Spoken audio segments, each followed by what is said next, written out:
Everyone, happy new year. I'm coming in here today because over the Christmas break I was spending a lot of time trying to be really proactive and really take a look at family Haynes's spending patterns, because most families are needing to cut down, and the same here, the same with us. So I'm pretty on it when it comes to our spending, but I wanted to go to the next level, and I thought it may be quite useful to come in here on a regular basis and share ideas, show you what we're doing, what challenges are, what ideas there are for me to save some money.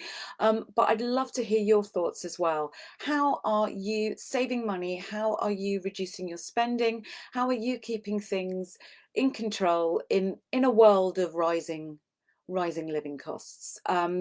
What I thought I would do just today is just lay down that challenge. Now, that challenge is for me. Please don't feel that I'm setting everyone a challenge or anything, but I do think it's important that we're really on what we're spending. Is everything that we're spending, do we need it? Is it the cheapest? Is there a way of making sure that our spending is as efficient as possible? I thought I would start off today just talking to you about the non-negotiables as well.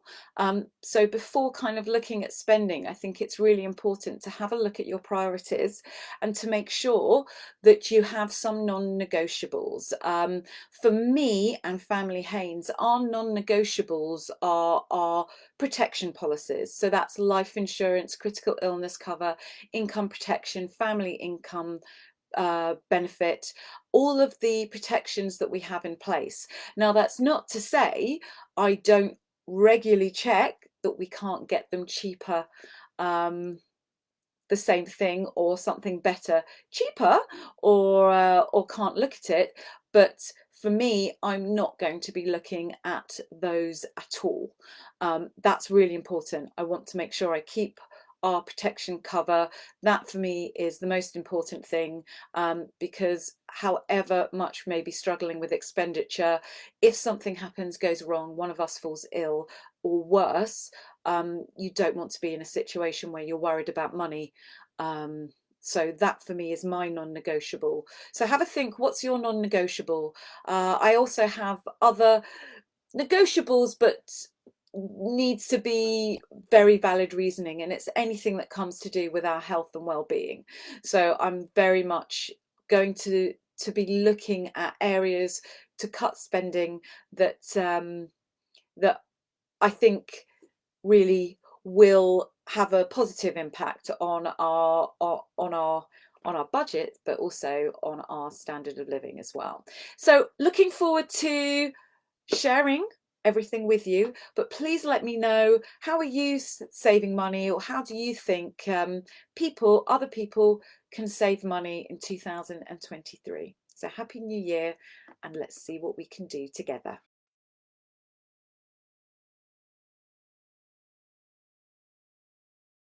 But you probably saw the most popular way that people are saving money, or feel that you can save money, is through meal planning. So I just wanted to highlight that for everybody. All these videos are going to be doing is highlighting ways of saving money and the potential impact it can have, and seeing if we can delve into different areas to kind of help us all with the cost of living crisis that we're going through at the moment. So thanks for all your engagement responses. Looking at meal planning, I would strongly recommend that everyone tries to do that. I know a number of fantastic nutritionists that regularly post or give talks or can help people with meal planning. It doesn't have to be spend a lot to save a lot in order to try and get your head around it. It's just about avoiding waste. It's just being more mindful and thoughtful before spending money. Something that I know has been a bit of a challenge over here in our household, but something that we have been working on, and that seems to be working well.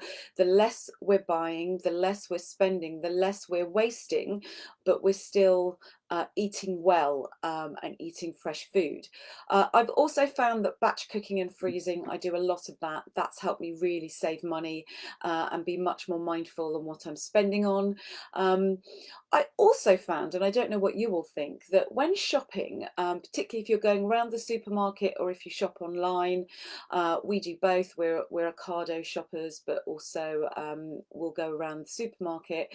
I've actually realised that trying to avoid or be very mindful about special offers, in particular multi-buys, because you can very quickly find that if you only need one item, but if you buy two, you get one free, well, that's a no-brainer, right? You've got one free, but if you're not going to have two or even three of those, then that can lead to wastage and of money and also of food items.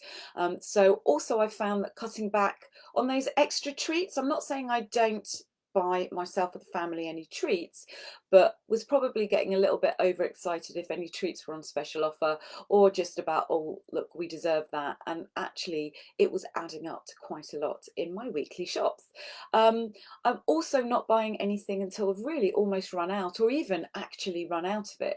I've got very little in this household that we couldn't survive without, that we can definitely make do for even a few days if one or two things have totally run out. And I think it's kind of healthy to have that completely running out of something and then buying a fresh supply of it. So it means that there's no like old best before dates or the back of the shelves that never get to. Also, there's a lot of regular items, very used to buying set brands, set items each week or a couple every time I go to the shops. Just trying to be more mindful about checking that there's nothing new or different out there, or that or better, or that's better value.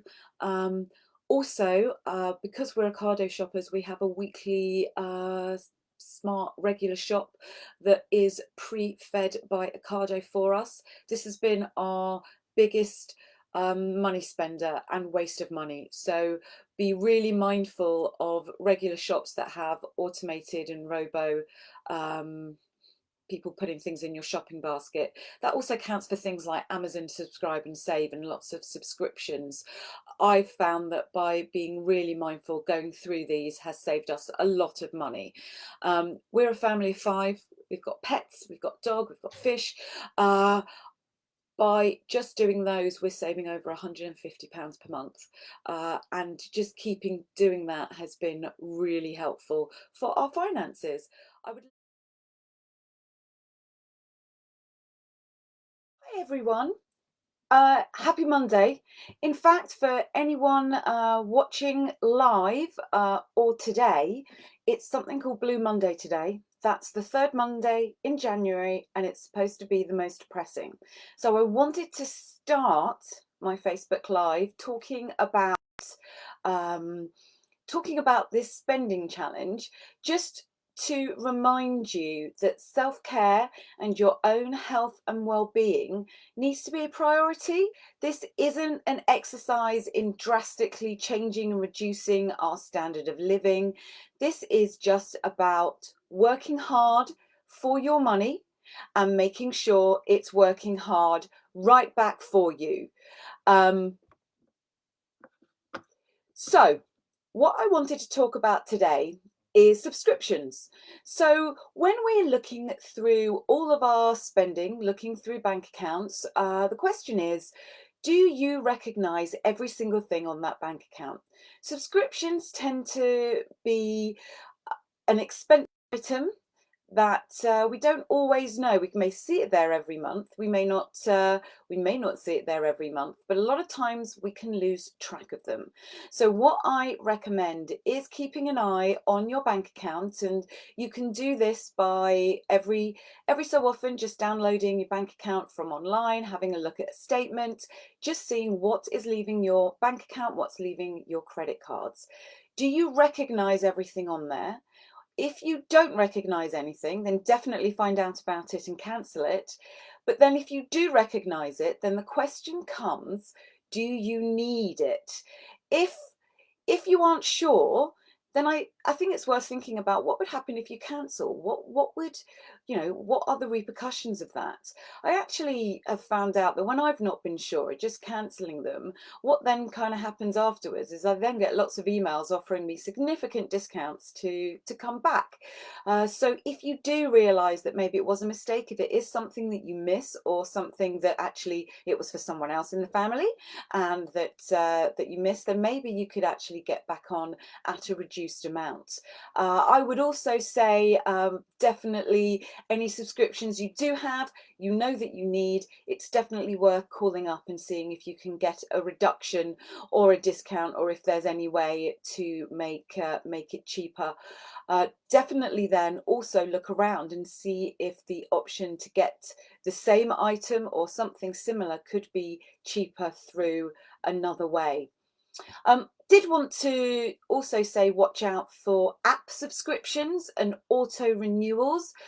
Family Haynes have this a lot and do end up paying more than we should do, or renewing subscriptions that hadn't seen on my bank statement all year, and then suddenly a year later it comes up, and then again, and that continually happens, and you find yourself every year or every month it just keeps renewing. So definitely cancel a year in advance, contact the providers, make sure you put reminders out there.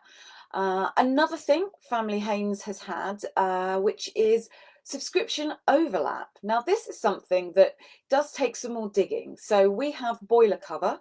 So if our boiler breaks down, we get a plumber comes out at quick notice. So that's really good. I think it's really valuable. Just also going back to, you know, have your priorities, have your non-negotiables when it comes to your expenditure.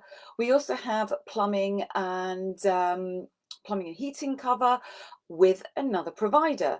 Now, funnily enough, the boiler cover does provide some cover for plumbing, and the plumbing cover do provide some of the same cover.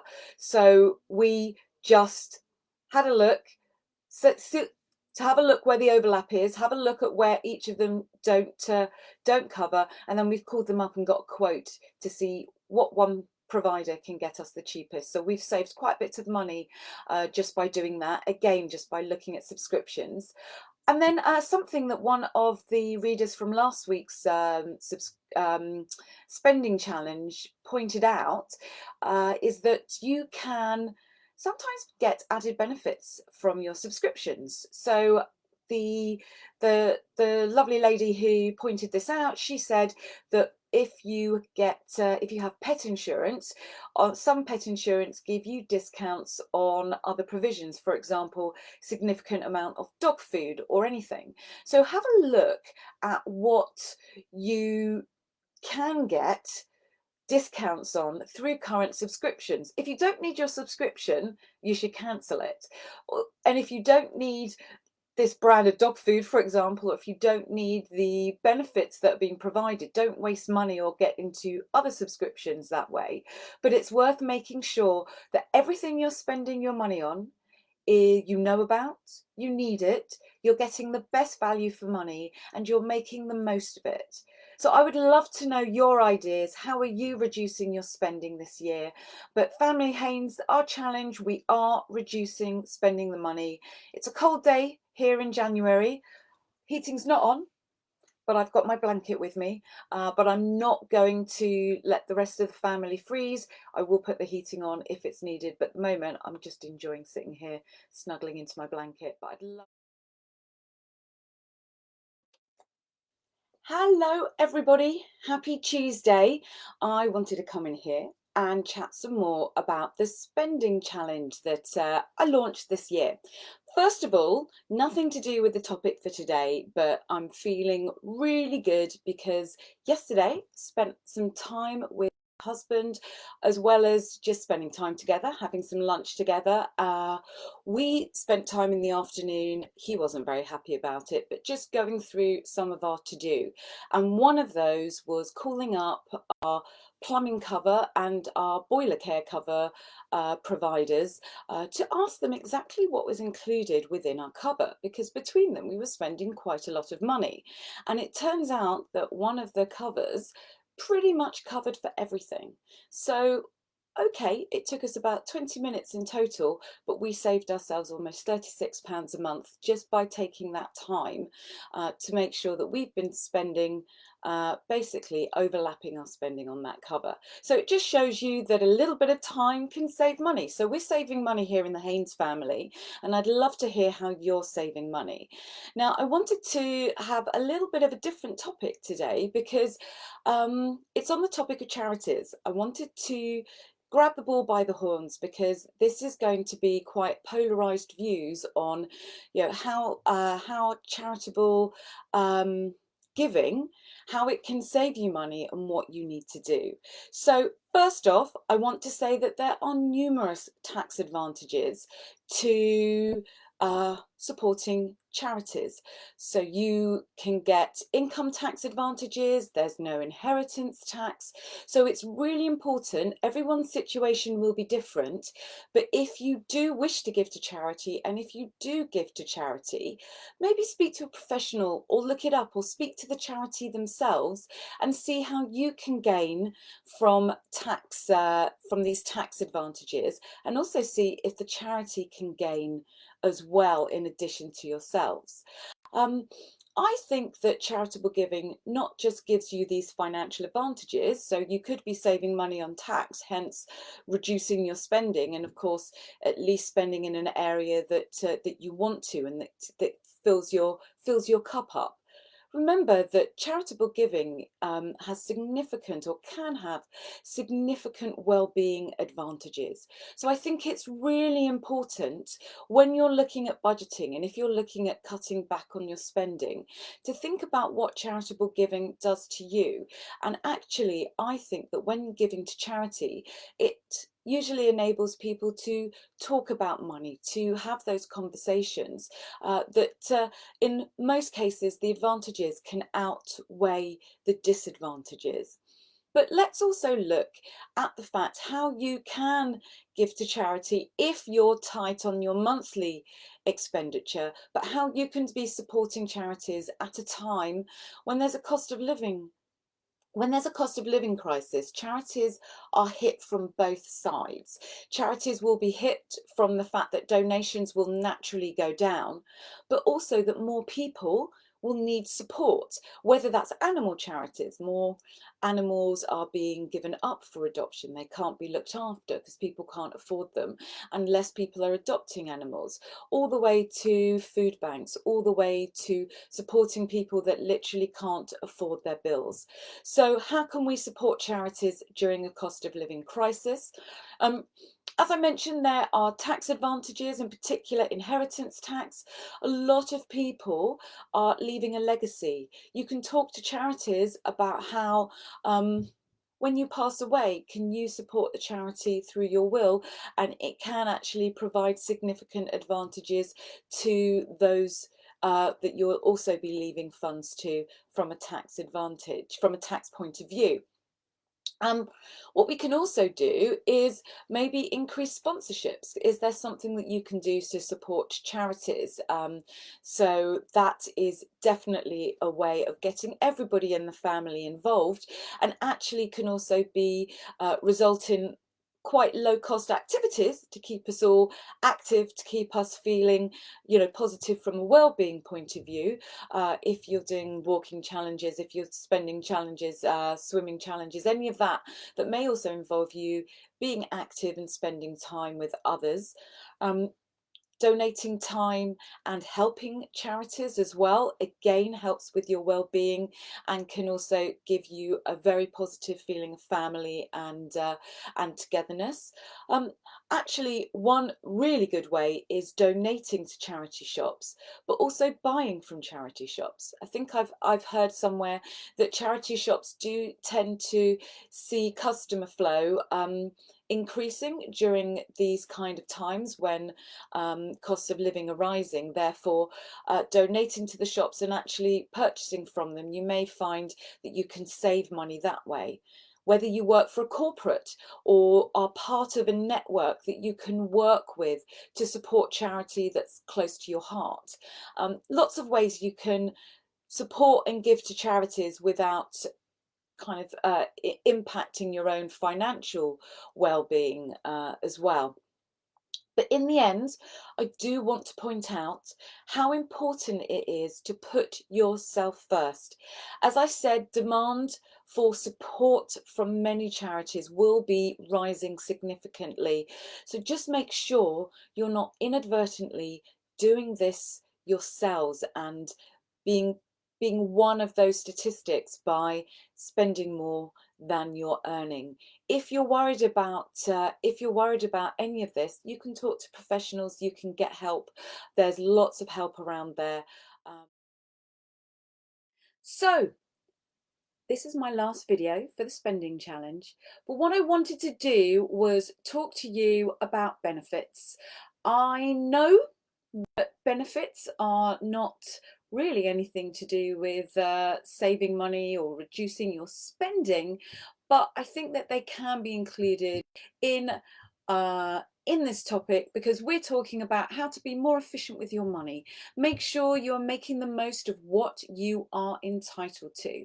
I can safely say that this spending challenge this year, Haynes family have saved hundreds of pounds per month, so it is worth it to really get down, really have a look at what's going in and out of your bank accounts. Okay, so whilst we're not talking about saving money or reducing expenses, it's really important. Have a look. Are you entitled to any benefits that you're not claiming? Are you entitled to any tax reliefs or rebates that you are not asking about?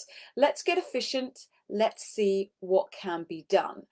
First of all, can you receive child benefit? Or even if you feel that your income may be too high, at least have a look and see if you should be receiving national insurance credits. If you do, you or your partner do happen to have higher than £60,000 income, there is a likelihood you will not be entitled to child benefit. You can still claim it. You can still then pay it back at a much later date with your tax bill. If you don't want to have the hassle of doing that, at least apply for child benefit. Tick the box that says, I do not want to receive the financial child benefit, but I do want to receive national insurance credits. You're entitled to it, so make sure that you get it. It also means that if your circumstances change, you can very quickly get access to child benefit without missing out on any time period when you would need to apply, because it just takes a lot longer that way. Are you paying into a private pension, and are you a higher rate taxpayer or an additional rate taxpayer? Now that means that you may not be claiming back this extra tax relief that you're entitled to. So if you are paying into a personal pension, if you are a higher rate or additional tax rate payer, then make sure you're completing a tax return. I know it's a pain, but it could be worth thousands of pounds in tax relief that you are entitled to. You can also claim up to 4 years in the past if you have been doing this or have missed out any years. Also, are you a carer? So do you care for a parent? Do you have a child that has additional needs or additional struggles? Have a think about that. See whether you could be eligible for carer's allowance, or your child or parent or family member could be eligible for disability living allowance, personal independence payment, or attendance allowance.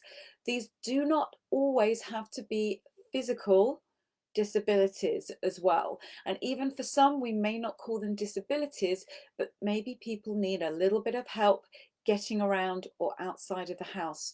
You or your child may be eligible to claim for this. So just to let you know that if you have a child, for example, with autism or ADHD, and if they have additional struggles, this is something that a lot of clients and even myself have realized that you could be eligible to claim for benefits that may just help you, even if it's just to pay for additional support, additional therapies, or just additional family time with those that have those additional struggles. So please don't suffer in silence. You should check out and see if you're eligible for any benefits. I'm going to put a link in the comments, and I'm going to let you spend maybe 10 minutes filling out that form and seeing if it's something that maybe could come back and maybe could get you a little bit of extra help with the cost of living and with the way the world is right now. If you aren't sure about what you can do, if the link that I put in the comments isn't helpful, please speak to a professional. It's always good to see if there's something that you're entitled to out there. Good luck. Let me know how you get on, and yeah, I really hope that these videos have been useful, that you've been able to save money. All I can say is thank you for sharing all of your comments. That definitely helped a lot of people, a lot of us save money, or a lot of us to just kind of put into action some things that maybe we should have done a little bit further ago, to help us in the current climate. Take care. Bye.